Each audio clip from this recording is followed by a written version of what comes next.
Europeans just like don't vibe with us. America has not had the best reputation globally. In fact, I feel like every day I wake up, it continues to decline. Just when you think it can't get any worse, we decide to bring a shovel to the party. So you're probably wondering what possibly could make the reputation we already have go from bad to worse, and I would venture to say entitled Americans traveling abroad. There has been an uptick of Americans traveling throughout the world to see things outside of their own country, which I do admire. I try to encourage that as much as humanly possible, but unfortunately, some of the Americans that decide to travel outside of the United States bring their defaultisms with them, and they think that the rules that apply in the United States apply wherever they are. And due to that, think that their experience in said new country that they're traveling to is horrible, and the people that are responding to their entitlement are mean and rude. So I bet you couldn't imagine what we're going to be diving into today. Entitled Americans throughout Europe in this case. Because as I've scoured the internet, I have seen no shortage of Americans doing the absolute most and wreaking havoc in the environments around them. That's not everybody, but it's a significant chunk of people that have made a very uncomfortable scene around them. If you guys have witnessed anything of the sort, let me know in the comments down below. I have witnessed several incidents myself, and I'm like, kind of crazy, especially when it came to things that were cultural norms throughout Europe that were not cultural norms in the United States that had Americans frustrated. I can go on and on about personal experiences, but let's go ahead and get in this video. Before we get started, I'm pretty sure you noticed that we don't have as many subscribers as Mr. Beast yet, so if you guys would go ahead and take your finger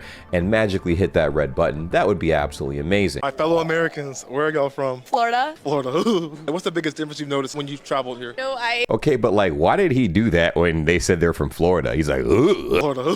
What do you mean? Ugh. What's wrong with Florida? water is a commodity here. What? Ain't no way. You never see water. I am parched when people are eating, I'm in a constant parch. We're charged for water everywhere. Oh, the bill takes a little bit longer than expected. For you to hunt down the waitress. I feel like everybody's very friendly here. Friendlier. All right, that's a lot to cover. So water is a hot commodity? You know you can drink from the faucets, right? That's a thing. You can drink from the faucets out there. It won't kill you. Yeah, unbelievable. It got me even, because I almost thought the same thing when I traveled to Europe for the first time, specifically Germany. I'm like, oh my gosh, but where's the water? You guys just don't believe in water. I went to several restaurants and stuff. I was out several spots, and I'm like, wow, like the one thing I'm noticing is people don't really drink water here. And then I'm like, wait a minute, people do drink water. They can actually drink water from the tap. And I did drink water from the tap in the States, although that is a very dangerous game. But apparently throughout Europe, that is not the case. You guys have very safe water treatment systems and stuff, so it makes it safe to drink, and that blew my mind. So I remember taking a sip from even the hotel tap water that I was staying at, right? And I almost cried. It was delicious. I know you guys are probably looking at me like I'm crazy, but it was genuinely delicious. I couldn't believe what I was sipping on. So yes, water does exist. Just go and use any tap, and you can drink some regular water. Because I know us Americans don't like what we call spicy water. Why is it spicy? Or sparkling water. I love sparkling water, by the way. I used to hate it. I used to bash people that drank it. And then I traveled to Germany. I started liking it a little bit more. And the longer my stay was, the more I liked it. And now I almost prefer sparkling water over still water. I like both of them, obviously, but I really like sparkling water. So let's get into the other thing that was mentioned. Oh, the bill takes a little bit longer than expected. For you to hunt down the waitress. Which was the service in restaurants, right? So when I traveled to Germany, one of the things I noticed, and I know that's a thing in a lot of countries throughout Europe, is the service industry as far as the restaurants go. In the United States, you're kind of rushed to finish your food as fast as possible because they want as many customers flowing through the restaurant as possible. Hurry the fuck up! And time is money, money is time, all that good stuff. And so you sit down, you order your food, and if you're not out there in a timely manner, they're gonna pester you until you get out, okay? In restaurants in Europe, I thought it was really relaxing that you get to sit down and actually enjoy your food. You can stay there until the sun comes down, the restaurant closes, and they have to be like, hey bro, you gotta get out of here. So I was like, cool, I can enjoy my food. Now the flip side of that is what she just mentioned. They were talking about, oh, it takes forever to get the bill. That is true. Usually in the United States, you see a lot of, American waitresses and waiters and stuff come around, and they will pester you so much that you don't have to worry about getting the bill, because that's inevitable. They're gonna get you your food, they're gonna get you all your stuff, they're gonna try to have meaningless conversations with you, and then they'll get you your bill at the very end. Like they'll just put it on the table, slide it to you, whatever, whatever, because they also want a tip from you. They'll be like, hey, there's your bill right there. That's the tip.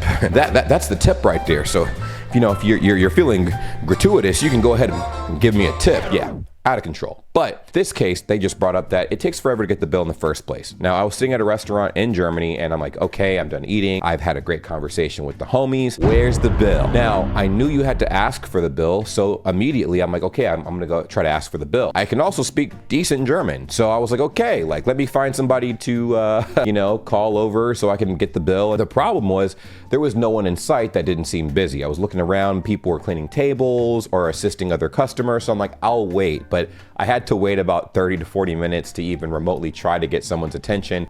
And that took an additional 15 minutes. So roughly an hour after the time I had finished eating to go get the attention of a server so I could get the bill, which wasn't ideal, but I wasn't on a time crunch, so it wasn't a big deal. So I do get that is a common complaint that a lot of Americans have. And I'm not sure if there's any tips or tricks. Maybe there was something I completely missed, because I think I asked my friends, is there a faster way to get the attention of waiters and waitresses? And they were also saying yeah, sometimes it can be a bit frustrating, but it's not that big of a deal. So if you guys are watching this and there's a tip or a trick that you guys have, no matter what country throughout Europe you live in, how do you get a server's attention so you can get the bill at the end of a meal? Or maybe you can prematurely ask for the bill after you're done ordering, whatever. Also, something very interesting. A lot of you guys know I live in South Korea. So whenever I go to restaurants, I'm actually used to getting the bill and walking up and paying for the stuff after I'm done. Now, that can also apply to a lot of restaurants throughout Europe as well. But my whole thing is it's pretty easy here in South Korea to get the attention of people for the bill. The longest I've had to wait was probably 10 minutes. But in Europe, it's a lot different. And I know that they're very much hands off. They're like, okay, cool,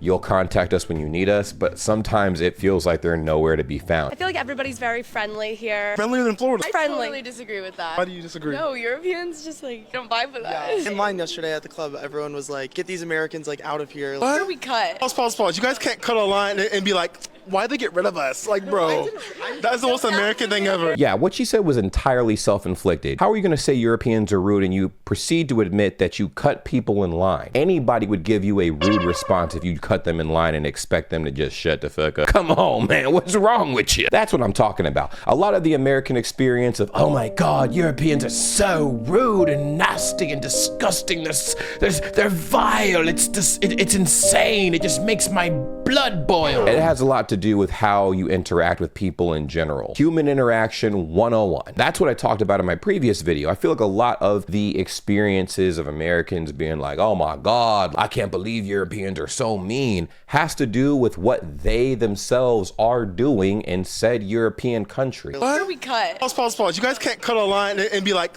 why'd they get rid of us? They're somewhere in Europe. They're doing something that would be perceived as rude by the locals, and in turn, they respond accordingly. Tap water is free everywhere. And that's what I'm saying. Drink tap water. Ask any establishment to fill your water bottle for free. That's actually something I did not know. Now, yes, I knew you could ask any establishment for tap water. That's something I knew. I did not know that they would go and fill up your water bottle. You cut in line?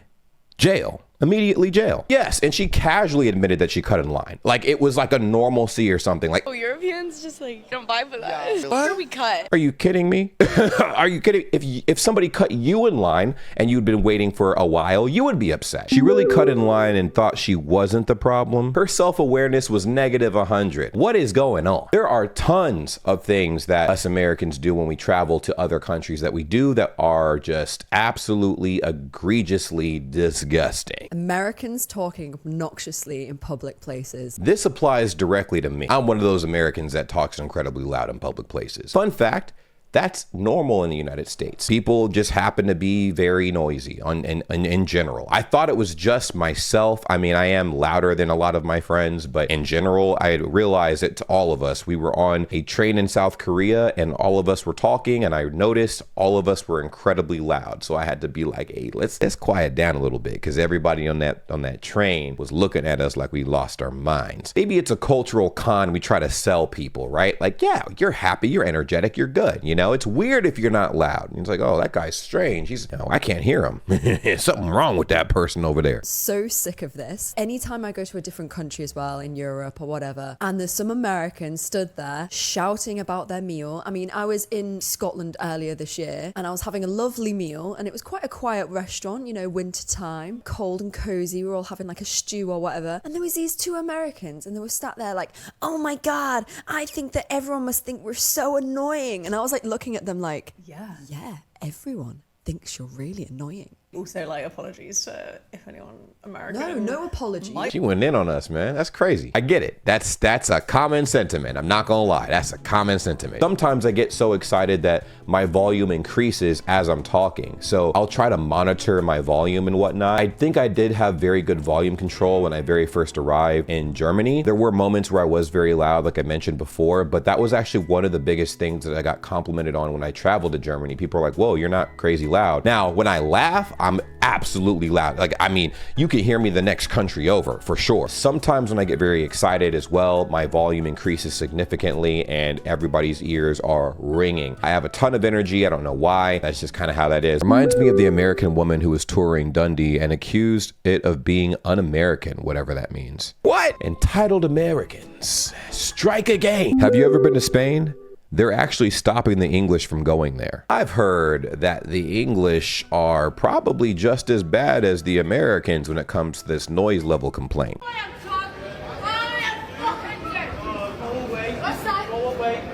You guys can dispute this in the comments down below, but I've heard the English are also very loud. I got to witness that myself. So maybe we don't walk this path alone. I think it's just a huge cultural difference. In America, it's very normal, in fact, weird if you're not loud and energetic and happy and fun, especially in the South. It's just the norm. Absolutely. If you're not boisterous and crazy loud and whatnot in the United States, in a lot of places, people will think you're weird, or they'll kind of give you the side eye. They're like, are you okay? Are you sad? Something happened to you? And that could just be different people's personality. I mean, there's 340 million people in the United States, so of course, not all of us are going to be crazy loud, but a lot of us are, enough to where it has become a cultural norm. Yeah, and you could imagine if that is a cultural norm, then they probably bring a lot of those cultural norms with them when they travel overseas, and by probably, they absolutely do. If you are an American traveling to Europe, do yourself a favor and realize that just because someone is not overly bubbly with you,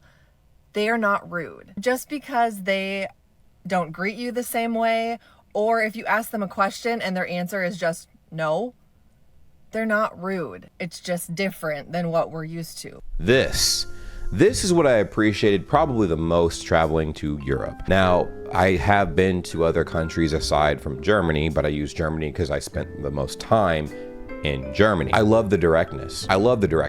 It gets straight to the point. It cuts out the Hollywood actor isms and stuff, right? I don't have to put on a show and do a donkey dance to get an answer or a response out of someone. I don't have to dance around someone's feelings to let them know that I feel a certain way about what they did, or let's say they messed up. I don't have to, I don't want to hurt this guy's feelings, so maybe next time you should consider doing this thing instead of what you did, because although what you did was okay, I could just envision a better result, blah, blah. No, you could be like, that sucked. This is why it sucked, and do it this way if you want better results. If you don't want better results, keep doing it the way you did it. I like that. And I also love receiving criticism, because it's impossible to improve if no one is being direct with you. So you can see changes actively being made when people are receiving no bullshit criticism. That's how I work. So when I got to Germany and I'm like, whoa, people would point out things like, of course, as I'm learning German, I would pronounce different words and they're like, that's wrong. And I'm like, okay, cool. People will go into a coffee shop and try to order,